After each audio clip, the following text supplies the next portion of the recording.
Amalan apa yang bisa kita kerjakan untuk membenteng diri dari sifat riya? Oh, nyindir saya ini ah. Nampaknya nyindir saya ini. Yang riya ini kan yang ceramah kan? Jamaah mana mungkin riya?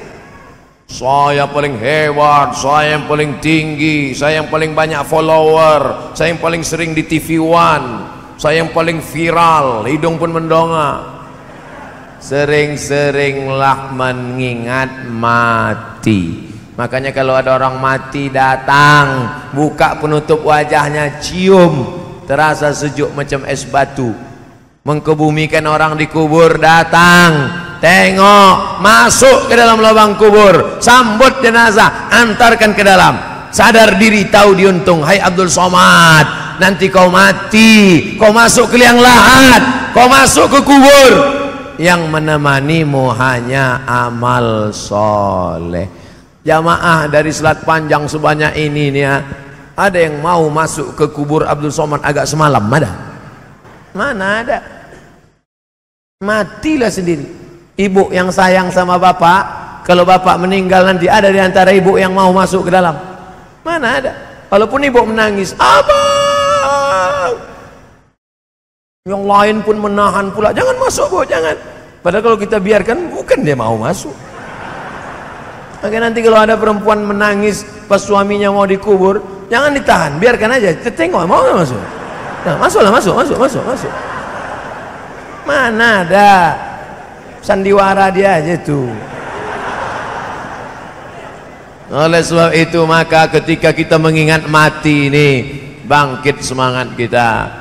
Jangan lagi di wallpaper itu gambar artis, jangan lagi di HP itu gambar-gambar dunia, tapi buatlah gambar liang lahat.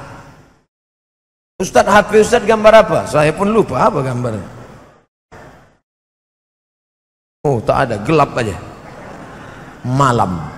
Kalau siang baru dia terang. Gelap aja, tak ada apa-apa. Dulu pernah saya buat gambar liang lahat, supaya asal menengok datang orang nelpon, ingat mati. Asal tengok. Asalnya saya robah gambar liang lahat ini ketika saya sedang sendiri malam-malam nyetir jam 2, masuk telepon di bawah pokok rambung karet. Datang pula, takut saya. Oleh sebab itu buatlah sesuatu yang selalu mengingatkan kita pada mati. Mengapa disuruh selalu baca Yasin? Karena dalam Yasin kita diingatkan bahwa kita nanti akan mati. Abdul Somad ini akan mati dimakan cacing tanah dan akan dihidupkan Allah lagi. Innama amruhu iza arada syai'an ayyaqula lahu kun fayakun. Fasubhanalladzi biyadihi malakutu kulli syai'in wa ilaihi turja'un. Kau akan balik menghadap Allah, apa yang kau bawa. Insyaallah ingat-ingat mati ini hilang riya, hilang riya. Apa hukumnya berbicara dan bersalam-salaman waktu khotib sedang khutbah Jumat? Idza sa'idal khatibu 'alal mimbar, kalau khatib sudah naik ke atas mimbar, fala yatakallamanna ahadukum, maka janganlah kamu jamaah berbicara. Wa may yatakallam, siapa yang berbicara, fala faqad lagha, dia sudah melakukan perbuatan lagha. Arti lagha sia-sia. Wa man lagha fala jum'atalah, siapa yang melakukan perbuatan sia-sia, tiada Jumatlah baginya. Makanya kalau sudah khotib naik mimbar, datang kawan ngajak ngobrol, gimana acara kita nanti sore? Jadi kita main futsal. Gak boleh bicara, gak boleh. Kalau ada kawan ngajak bicara, diam saja. Idza qulta li sahibika ansib, kalau kau katakan ke kawan di sebelahmu, diam, faqad laghauta, kau sudah melakukan sia-sia. Kalau sekedar salaman Pak Ustadz, tak apa-apa, assalamualaikum, karena salaman adalah doa. Bagaimana kalau khotib yang berbicara kepada jamaah? Boleh atau tak boleh? Boleh. Mana dalilnya? 3 dalil. 3 dalil khatib boleh bicara kepada jamaah. Pertama, Nabi sedang khutbah, ada sahabat masuk masjid tiba-tiba duduk. Kata Nabi, "Qum!" Berdiri, berdiri. Kamu yang baru masuk tadi, berdiri, berdiri. Salat sunat 2 rakaat. Itu dalil khatib boleh bicara kepada jamaah. 2, ketika Nabi sedang khutbah, cucunya Sayyidina Al-Hasan dan Sayyidina Al-Husain, ini mimbar Nabi, ini mihrab Nabi, ini kamar Nabi. Di belakang kamar Nabi, kamar Fatimah dengan Sayyidina Ali, anaknya Sayyidina Al-Hasan dengan Sayyidina Al-Husain. Sayyidina Al-Hasan dan Sayyidina Al-Husain anak kecil, lari-lari, lompat-lompat, berkelahi berdua, biasa anak kecil. Turun Nabi dari mimbar, melerai cucunya, digendong. Lalu apa kata Nabi? Innama amwalukum wa auladukum fitnah. Memang betullah harta dan anak cucu ini ujian dari Allah. Itu dalil khatib boleh turun ke bawah, boleh ngomong pada jamaah. Makanya nanti kalau ada khatib turun ke bawah menertibkan, mana. Tapi jangan pula khatib turun mau menertibkan parkir. 3, ketika Nabi sedang khutbah, datang orang Arab Badui di pintu Masjid Nabawi. Halakatil amwal. Pintu sebelah kanan ada 3, Babul Baqi, Babu Jibril, Babun Nisa. Pintu sebelah kiri Babus Salam. Nabi sedang khutbah, datang Arab Badui. Apa kata Arab Badui? Halakatil amwal, kampung kami kering, hancur, tolong doakan supaya turun hujan. Nabi langsung berdoa di atas mimbar, aghithna. Diangkat Nabi tangannya ke atas.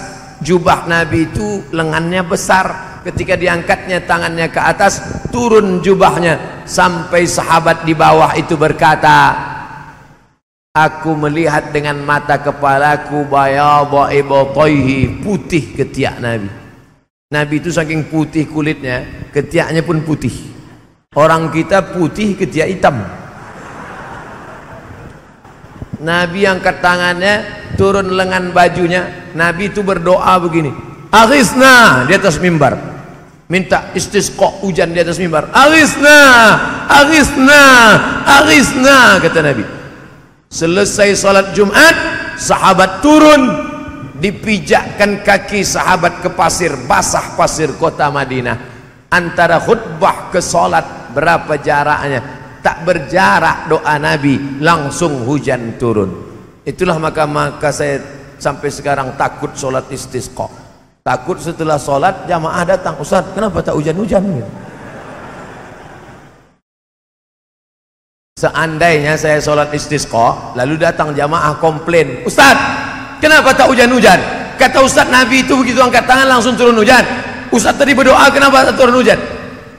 Kita udah kehilangan jawaban, tentu otak kita main kan. Kira-kira apa jawabannya? Karena yang ikut membakar tuh ikut juga berdoa. Saudara yang dimuliakan Allah Subhanahu wa taala, itu tentang khutbah Jumat. Man la'ibal hasa faqad lagha. Siapa yang main-main batu ketika khatib sedang khutbah, dia main-main batu, sia-sia Jumatnya, tak ada pahala Jumatnya. Waktu itu lantai Masjid Nabawi tak ada karpet, lantai Masjid Nabawi pasir, miskin, susah. Di pasir itu ada batu. Datang sahabat, ada satu sahabat Nabi, dimain-mainkannya batu. Kata Nabi, man la'ibal hasa faqad lagha. Siapa yang main-main batu maka tiada Jumat baginya. Sekarang jamaah bukan main batu, main HP. Lama khotib tuh khutbah, di fotonya khotib. Lama betul khotib nih. Siapa yang main-main HP ketika khotib sedang khutbah, faqad lagha. Oh, ustaz nyindir kami yang main HP sedang ceramah. Enggak, kalian kan merekam, bagus, streaming, tak apa-apa, like and share. Ini tentang pertanyaan pertama, tentang pentingnya mendengar khutbah Jumat. Alhamdulillah Ustaz Somad, saya kalau sholat Jumat tidak main-main batu, tidak main-main HP, tidak ngomong sama kawan. Terus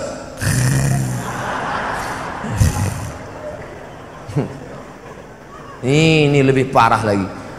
Karena tujuan sholat Jumat adalah mendengar khutbah perempuan. Kenapa tak sholat Jumat? Kenapa tak wajib perempuan sholat Jumat? Karena suaminya mendengar khutbah Jumat, balik suami dari sholat Jumat, dipanggilnya istrinya, oh my darling, my sweetly, buah hati belayan jiwa, abang mau menyampaikan kepada engkau tentang isi khutbah Ustadz Abdul Somad tadi waktu sholat Jumat. Apa kata Ustadz itu tadi bang?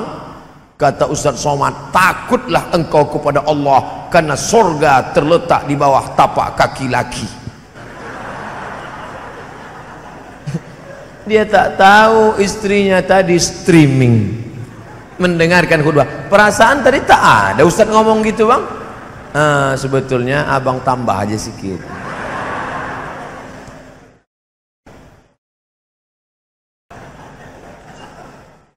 Apa yang bisa kita lakukan kalau sudah terlanjur kredit pada bank konvensional? Nasi sudah menjadi tai ayam. Orang makan riba, bapak cerita bubur juga lagi. Lunasi aja lah. Kalau ada yang bisa dijual, jual ini, bom ini, bam, lunas. Karena menghilangkan barokah. Lebih baik 36 zina daripada makan riba. Maaf. Orang yang mendatangi emak kandungnya sendiri, maaf, beribu maaf. Kalau tak bukan karena hadis Nabi tak saya sebutkan dalam masjid. Malu saya menyebutkannya. Orang berzina dengan emak kandungnya sendiri lebih ringan daripada riba. Makanya kalau ada yang bisa dibom, jual tanah ini 2 hektar, tutupkan utang ke konvensional ini, bom, selesai. Ada tak yang bisa dijual? Tak bisa Pak Ustaz. Kalau saya bomkan ini meledak semuanya Pak Ustaz.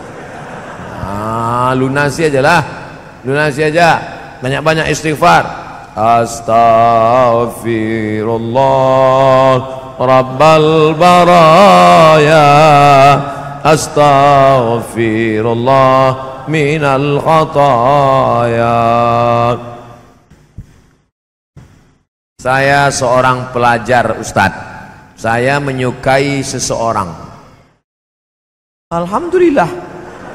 Daripada suka tiang listrik. Bagaimana tips agar saya bisa fokus belajar Ustaz? Makanya sekolah di pesantren.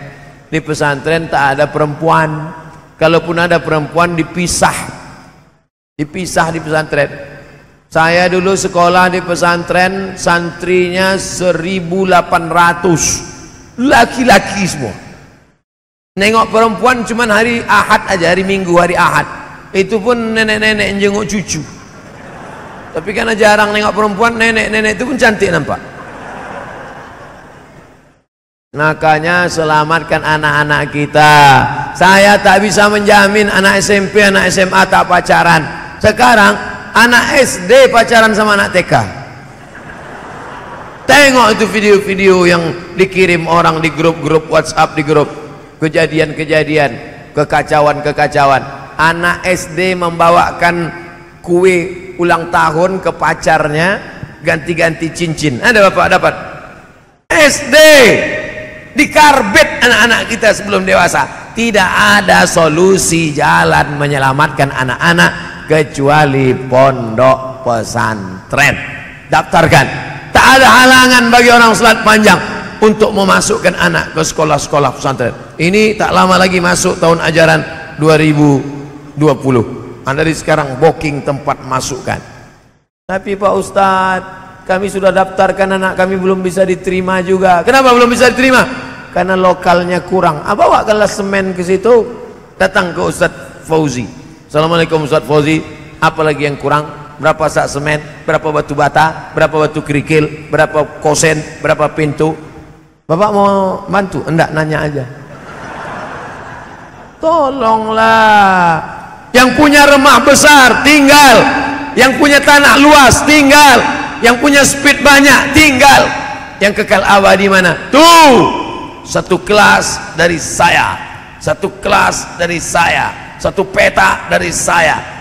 Itulah yang akan kekal abadi setelah kita mati. Shadaqatun jariyah.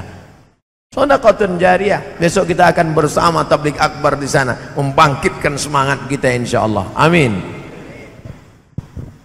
Jadi Pak Ustadz, tentang anak yang pacaran tadi, kalau sanggup nikah. Mana mungkin saya nikah baru kelas 3 SMP. Banyak-banyak puasa sunat, banyak-banyak olahraga. Berenang itu agak sejam, itu hilang nafsu. Apalagi kalau agak-agak ke tengah sikit, kau hilang sekalian. Makan ikan paus. 2. Macam mana cara membayar solat lama yang sudah kita tinggalkan? Namanya solat qadha. Tadi habis solat isya, langsung habis zikir doa tegak solat qadha. Usolli fardal isya 4 raka'atin qadhaan. Kalau cash adaan, membayar utang qadhaan. Usolli fardhu subhi, besok subuh. Usolli fardhu subhi raka'ataini ada. Usolli fardhu subhi raka'ataini ma'muman qadhaan. Habis salat zuhur 4 rakaat. Usolli fardhu zuhri 4 raka'atin qadhaan. Tapi besok habis salat subuh qadhanya jangan di masjid, nanti ketahuan. Salat apa dia? Ba'diyah subuh. Mana ada? Oh qadha ya? Iya, banyak utang.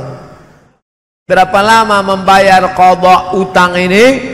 Seberapa lama ditinggalkan. Habis satu salat fardu qadha, habis satu salat fardu qadha, habis satu salat fardu qadha. Berapa lama kamu meninggalkan salat? 30 tahun Pak Ustaz. Gantilah 30 tahun. Salat 2019 lunas 2049. Kalau mati sebelum itu, alhamdulillah, utang sudah dihitung lunas, pemutihan. Innamal a'malu binniyat. Jangan gara-gara saya jelaskan qadha malam ini, lalu besok semuanya mengajukan cuti ke Pak Wabub. Semua PNS meranti mengajukan cuti setahun mau mengqadha. Bukan gitu cara. Mengqadha salat itu tetap normal macam biasa. Habis besok satu, qadha satu. Habis satu, qadha satu. Habis zuhur, qadha zuhur. Habis asar, qadha asar. Habis maghrib, qadha maghrib. Sampai nanti akhir. Kalau segan di masjid, balik ke rumah. Mudah-mudahan bernilai amal lah pengajian kita malam ini insyaallah. Amin ya rabbal alamin. Pengajian 60 menit, tanya jawab 30 menit, 1,5 jam kita bersama. Kita berharap yang sudah kita bahas tadi kita amalkan, karena tak ada guna ilmu kalau tidak diamalkan. Di akhir majelis mari kita sama-sama berdoa memohon barokah kepada Allah. Saya mau tanya Ustaz, kalau kita dapat asuransi kematian, macam accident tu kan dapat asuransi, boleh tak kita hajikan bapak kita yang accident itu? Dia dapat asuransi, duit asuransinya sendiri kita bayarkan untuk hajinya, boleh apa tidak Pak Ustaz? Hukum asuransi ada 2, kata Syekh Ali Jum'ah Mufti Mesir. Pertama kata dia asuransi ini hukumnya haram, karena macam judi. Ada orang yang sudah bayar tiap tahun tak mati-mati, tak dapat. Ada baru bayar hari ini, besok batuk mati, langsung dapat. Macam judi, maka duitnya haram. Kata pendapat pertama. Kata pendapat yang kedua halal, karena dalam asuransi itu ada tolong menolong. Wa ta'awanu 'alal birri wat taqwa wa la ta'awanu 'alal itsmi wal 'udwan.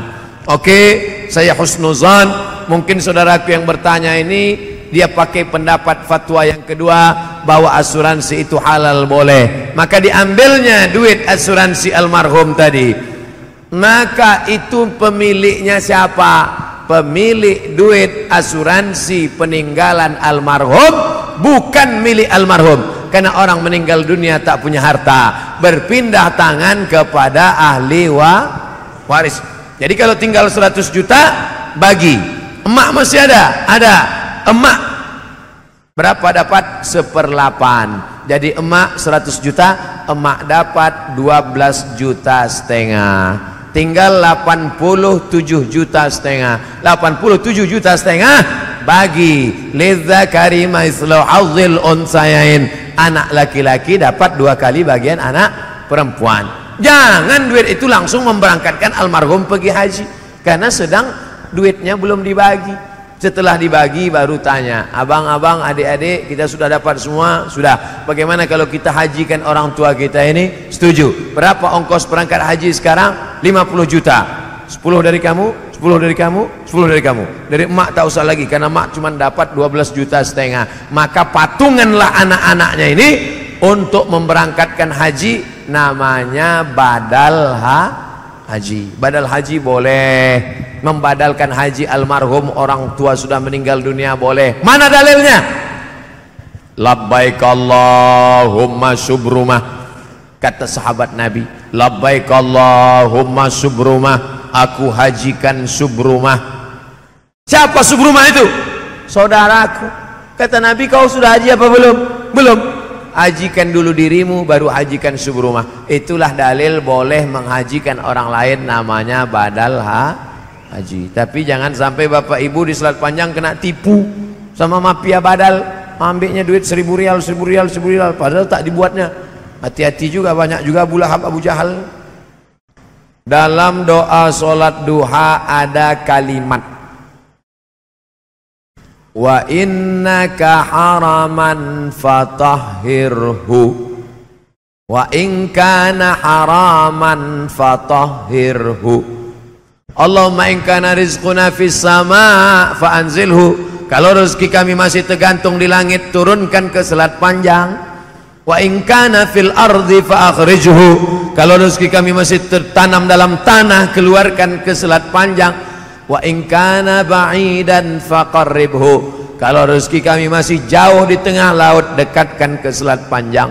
Nah, ini yang jadi masalah. Wa in kana haraman fatahhirhu. Kalau rezeki kami itu haram, maka halalkan. Rezeki kami haram Pak Ustaz, tolong halalkan. Apa maknanya? Apabila rezeki kami itu haram, maka tolong halalkan, tolong sucikan. Bapak berdagang, berniaga di pasar, apa yakin tidak terjadi di sana kelupaan, kelalaian, salah timbang, silap, khilaf, salah? Apa yakin? Mana mungkin? Pasti ada silapnya, pasti ada salahnya, tapi bukan disengaja. Jangan timbangan itu di setel 1 kilo tapi 7,5 on. Lalu berdoa, ya Allah, kalau haram tolong halalkanlah. Bukan begitu maknanya. Mungkin salah, tersalah, tersilap, terkeliru. Ya Allah, rezeki kami ini mungkin tersilap, tersalah, terkeliru, tolong. Makanya jangan macam-macam dengan timbangan. Ada satu surat khusus tentang timbangan. Wailul lil mutaffifin. Celaka orang yang curang timbangan. Alladzina idza talu 'alan nas yastawfun. Kalau dia membeli, dia minta penuh. Kurang itu, kurang 1 on, kurang 1 mata, penuhkan. Wa idza kaluhum aw wazanuhum yukhsirun. Tapi kalau dia menimbang barang orang selalu curang. Ada ibu-ibu nih kalau membaca Quran tak nampaknya titik ya, titik nun, titik ba, titik ta. Tapi kalau beli ikan di pasar nampak kurang. Ibu yang matanya tajam nengok timbangan, lanjutkan, pertajam, gosok lagi. Karena ibu sudah menyelamatkan pedagang-pedagang dari makan haram. Doa saat sujud apakah boleh dilafazkan kalau doa itu bahasa Arab tapi bukan dari Quran? Boleh. Allahu Akbar. Subhana rabbiyal a'la bihamdi, subhana rabbiyal a'la bihamdi, subhana rabbiyal a'la wa bihamdi. Kebetulan dia pernah di pesantren, dibuatnya doa pakai bahasa Arab, boleh. Allahumma rzuqni zaujatan saniyatan jamilatan. Ya Allah, kasihlah aku bini kedua cantik. Itulah ibu. Makanya kalau suami berdoa jangan ibu aminkan aja. Amin, amin. Tanya dulu doa abang ini apa. Nanti amin kejadian baru tahu. Tapi kalau doanya pakai bahasa kita tak boleh. Subhana rabbiyal a'la bihamdi, subhana rabbiyal a'la bihamdi, subhana rabbiyal a'la bihamdi. Ya Allah, iko banyak bananan kami mintakan anak patamu ulun balakinan kedua ulun babininan ka ampe bacarai pulau. Tak boleh, batal solatnya. Subhana rabbiyal a'la bihamdi, subhana rabbiyal a'la. Ya Allah, iki wis perang-perang dino bojone urung teko piye iki. Batal solat. Asal keluar dari mulut itu selain dari bahasa Arab maka batal. Makanya orang yang latah jangan kita kejutkan. Alhamdulillahirabbil alamin. Dar copot. Batal salat. Karena copot bukan bahasa Arab. Ar-Rahmanir Rahim. Tusno kantui gitu. Batal salat. Rusak.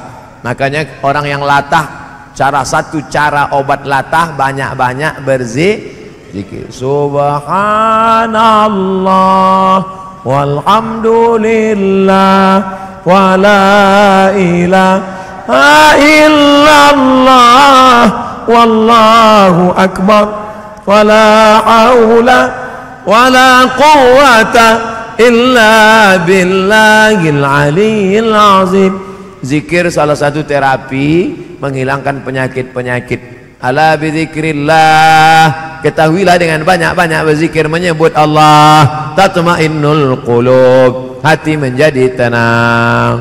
Ini semua ditulis nih kan tuh zikir. Ya Rahman, Ya Rahim, Ya Malik, Ya Qudus, Ya Salam, Ya Mu'min, Ya Muhaimin, Ya Aziz, Ya Jabbarul Mutakabbirul Khariqul Bari'ul Musawwirul Ghaffarul Qahharul Wahhabur Razzaqul Fatahul Alimul Qabil. Terus klik An-Nafi'un Nurul Hadil Badi'ul Baqil Warithur Rasyidus Sabur alladzi laisa kamitslihi syai'un wa huwas samiul basir. Ini Asmaul Husna keliling. Yang nanti sampai anak kita bertanya, mama, cantik kaligrafi di masjid salat panjang tuh ya? Iya. Apa bacaannya, Ma? Jangan tanya-tanya, jangan tanya-tanya. Saya ada lihat YouTube di mana Ustadz mengatakan bahwa pada pendapat Ustadz hukum solat berjamaah di masjid bagi lelaki adalah wajib. Ustadz telah memberikan 5 dalilnya. Namun ada juga pendapat yang mengatakan ianya sunat muakkad. Adakah ini boleh dianggap sebagai sebuah khilafiyah? Menurut mazhab Syafi'i sunnat. Menurut mazhab Maliki salat berjamaah di masjid sunnat muakkad. Menurut mazhab Syafi'i fardu kifayah. Menurut mazhab Hambali fardu ain. Itulah mengapa banyak masjid di tempat kita orang tidak datang ke masjid kerana dia berpahaman fardu kifayah.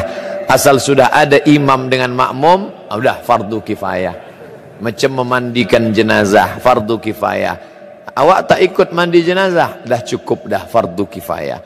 Allahu Akbar, Allahu Akbar.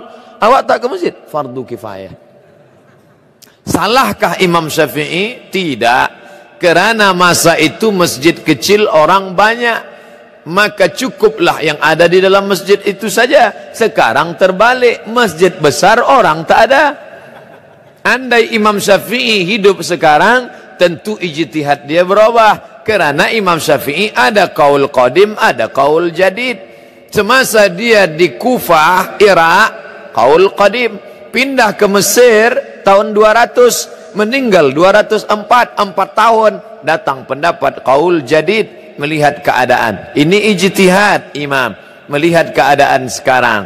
Umat meninggalkan masjid, perlu kita ambil pendapat yang mengatakan fardu ain, karena kalau tidak umat ini akan tinggal. Dalilnya mana? Dalil yang pertama, Nabi selepas salat memandang kepada jamaah bertanya, asyhidun fulan, asyhidun fulan, asyhidun fulan, mana si fulan, mana si fulan, mana si fulan.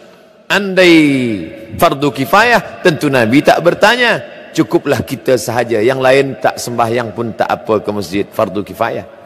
2, Nabi mengancam, layan tahyanna, mereka yang tidak sembahyang ke masjid, layan tahyanna, berhenti, jangan lagi buat sembahyang di rumah. Kalau mereka tetap buat sembahyang di rumah, la uharriqanna alaihim buyutahum, aku akan bakar rumah mereka. Ini wa'id menurut ilmu usul fiqh. Wa'id litahdid, ancaman, litahrim, perbuatan itu haram, maka haram lawan daripada haram adalah wajib. Yang ketiga, ketika sedang perang, wa idza kunta fihim, ketika kau berada bersama mereka sedang perang, fa aqamta lahumus shalah, engkau melaksanakan salat. Dalam perang pun tetap salat berjamaah, namanya salat khauf. Imam di hadapan, makmum dua baris, baris pertama salat, baris kedua memegang tombak anak panah menjaga serangan musuh. Selepas salat baris pertama mundur ke belakang, baris kedua maju ke hadapan. Sedangkan perang pun tetap salat berjamaah, apalagi tidak perang. Dalil yang keempat, Nabi SAW didatangi oleh Abdullah bin Ummi Maktum. Ya Rasulullah, izinkan aku salat di rumah kerana ana dharir, buta, laisa li qaidun yaquduni, tak ada orang yang dapat membimbing membawa aku ke masjid. Nabi bertanya, atasma'un nida, apakah telingamu mendengar suara azan? Itu menunjukkan orang yang buta tak dapat melihat jalan. Bila dia mendengar, dia tahu di mana letak masjid kerana telinganya tajam. Oh, di sana letak masjid. Apakah kau dengar suara azan? Ya, datanglah ke tempat itu kalau kau mampu. Maka kalau orang buta saja, Abdullah bin Ummi Maktum tua, buta, tak ada yang membimbing, tetap disuruh Nabi. Apalagi yang sehat wal afiat. Cukup satu dalil bagi orang yang mau menerima kebenaran, tapi 1001 hujah untuk menolak bagi yang bukan mencari kebenaran, tapi hidupnya mencari pembenaran. Kadang-kadang kita menghadiri majelis ilmu kuliah, ianya tidak begitu menarik. Salahkah jika saya membaca Quran ketika tuan guru berceramah? Saya berceramah, dia baca Quran di hadapan saya. Saya suruh pergi balik. Sebab menengok dia, saya tak bahagia. Dia menyepelekan saya. Dia anggap saya TV rusak. Kita ni ada adab. Ulama dulu melihat saya termasuk ustaz yang tidak keras dalam masalah adab menuntut ilmu. Bila ada pelajar menoleh ke belakang, saya maafkan. Tapi jangan cuba pada Ustaz Nuruddin Marbu Al-Makki Al-Banjari. Dia ketat dalam masalah ini. Kerana dia dulu belajar kepada Syekh Muhammad Yasin Al-Fadani juga begitu. Kepada tuan-tuan gurunya. Sekarang ada orang, dia anggap ini, dia duduk semau. Tapi sehari ini orang sudah mau ke masjid, sudah alhamdulillah, daripada tidak. Kalau hukumnya daripada tidak, saya ni termasuk ustaz daripada tidak sama sekali. Tapi ada ustaz yang serius, memakai sorban, memakai jubah, maka dia harus juga iltizam dengan waktu, dengan adab-adab menuntut ilmu. Oleh sebab itu, kalau nak baca Quran, pergi baca Quran. Kalau nak mengaji.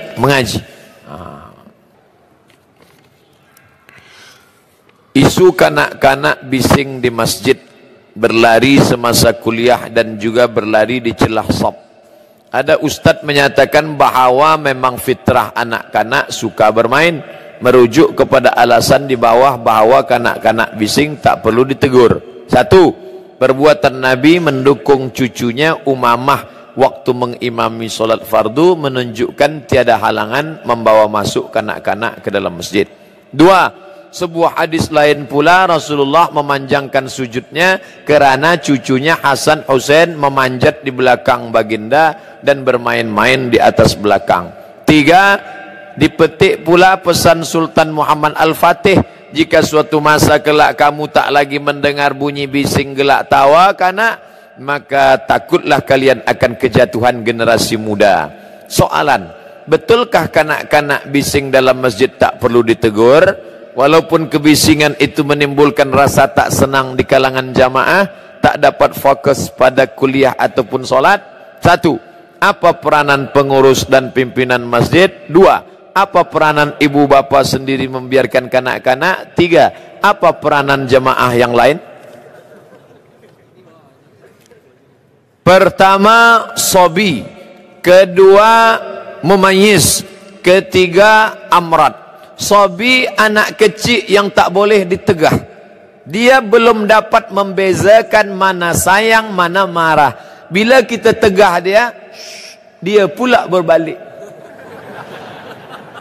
Budak sobi macam ini 1, 2, 3, 4 tahun tak boleh dibawa ke masjid. Begitu fatwa ulama Saudi Arabia. Seorang sembahyang, pakcik tua berkacamata, dia letak di bawah. Budak-budak lari-lari. Dia cemas menengok tu. Ini 1, 2, 3, 4 tak boleh bawa. Yang boleh dibawa mumayyiz, dia belum akil baligh, tapi dia sudah boleh menerima amaran. Maka dibuatkan satu saf di belakang, satu saf. Begitu dalam fatwa Syekh Atiyah Saqar, Mufti Al-Azhar. Anak-anak yang belum akil baligh dibuat satu saf di belakang. Apakah anak kanak-kanak ini memutus saf? Kanak-kanak tidak memutus saf dengan 2 syarat. Yang pertama, dia sudah berkhitan. Kerana bila belum berkhitan ada najis di ujung. Yang kedua, kanak-kanak banyak wuduknya tak sempurna. Dia ambil air, dia gosok-gosok saja biji mata dia. Nah, kalau wuduknya tak sempurna, dia boleh memutus saf. Oleh sebab itu, bila ada ihtimal, maybe, dah sunat ke? Belum. Dah berkhitan ke? Belum. Betul ke? Maka daripada dia mengganggu, dibuatlah satu saf di belakang. Ada satu orang dewasa, saya masuk ke Masjid Raya Riau, ada seorang dewasa membawa kayu, rotan. Saya tanya, ini nak pukul anak-anak kah? Tidak, lantai sahaja. Dia nak tengok. Nanti selepas itu barulah dia salat. Sama seperti security penjaga raja tuan imam di Masjidil Haram. Lepas 10 orang tidak salat, lepas itu barulah mereka salat untuk yang kedua, demi untuk menjaga. Maka ini bak kata pepatah Melayu, menarik rambut dalam tepung, tepung tak rusak, rambut ditarik. Jangan kata anak-anak jangan bawa masjid. Bila anak-anak tak ke masjid, bila kita mendidik anak datang ke masjid? Tapi semua anak kita bawa ke masjid, orang yang naik darah pula mengamuk. Hilang kaji bahagia malam ni. Oleh sebab itu jalan tengahnya adalah, maka kita bawa anak yang mumayyiz, letakkan dalam satu saf di belakang, ada satu orang menjaga, maka insya-Allah selamatlah anak kita dan ibadah orang tuanya pula selamat. Apakah ganjaran memberi orang makan? Apakah mesti hanya pada fakir miskin sahaja? Contohnya beri makan pada jamaah selesai majlis ilmu. Kalau saya cakap bahawa makan hanya untuk fakir miskin, tentu selepas ini takkan ada jamuan makan untuk jamaah di masjid-masjid. Sedangkan kita tahu di Kuala Lumpur, di Malaysia, selepas kajian ada jamuan makan. Nabi dijemput hadir di rumah sahabat, dimasakkan Huzairah, daging yang dipotong kecil dimasak pakai tepung gandum. Selepas makan bersama sahabat, Nabi bertanya, mana sudut rumahmu yang aku akan solat di sana mendoakan engkau? Bekas tempat sujud Nabi di dalam rumah itu dijadikan musalla al-bait dalam rumah untuk solat tahajud malam, mengambil barakah tempat sujud Nabi. Itu dalil bahawa memberikan makanan kepada orang kenyang pun juga bernilai sedekah. Karena Nabi bukan fakir miskin. Sayyidina Abu Bakar Siddiq ikut diberikan makanan-makanan. Adapun sahabat memberikan makanan kepada ahlus suffah yang dipimpin oleh Sayyidina Abu Hurairah radhiyallahu an bersama para sahabat radhiyallahu anhum ajma'in, maka bersedekah tak hanya tengok orang miskin dan susah, tapi juga kepada sahabat-sahabat kita bagi makanan, kita bagi pakaian. At'imut ta'am, bagi makanan. Afshus salam, tebarkan salam. At'imut ta'am, beri makanan. Wa tusalli wan nasu niyam, salatlah ketika orang sedang tidur lelap malam.